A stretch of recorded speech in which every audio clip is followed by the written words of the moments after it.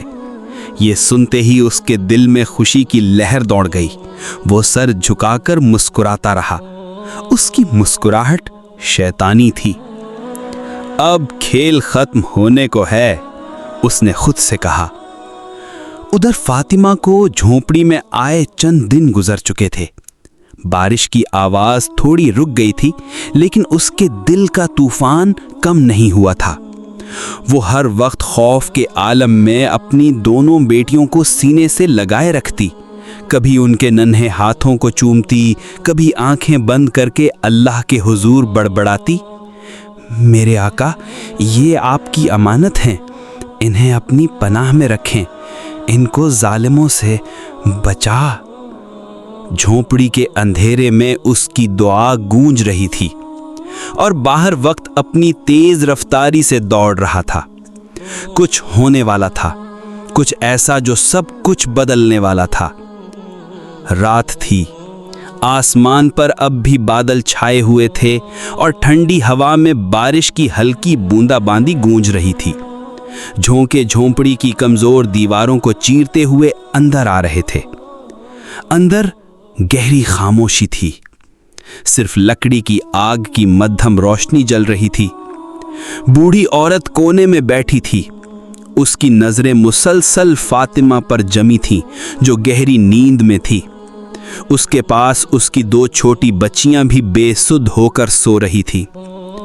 فاطمہ کے ماتھے پر پسینے کے چھوٹے چھوٹے قطرے تھے, جیسے کوئی انجانا خوف اس کے بے ہوش جسم کے اندر ہلچل مچا رہا ہو. اچانک رات کی خاموشی کسی کے قدموں کی آواز سے ٹوٹ گئی. بوڑھی عورت چونک گئی, اس کے کان پک گئے. وہ آہستہ سے اٹھی اور دروازہ کھولا. فضل اس کے سامنے کھڑا تھا. اس کے چہرے پر شیطانی مسکراہٹ پھیل گئی. اس کی آنکھوں میں آسمان کی چمک جھلک رہی تھی, جیسے وہ اپنی جیت کا اعلان کر رہا ہو. بوڑھی عورت کے ہاتھ کانپنے لگے. اس نے فضل کی طرف دیکھا اور ہچکچاتے ہوئے رقم تھام لی. اس کے ہونٹ کانپ رہے تھے. اس نے دھیمی آواز میں کہا, تم اسے یہی رکھو, میں لے آتی ہوں. وہ مڑی, جھونپڑی کے اندر گئی. اس کا دل دھڑک رہا تھا جیسے پسلیوں کو توڑ دے گا. اس نے لڑکیوں کو ماں کی آغوش سے اٹھا لیا.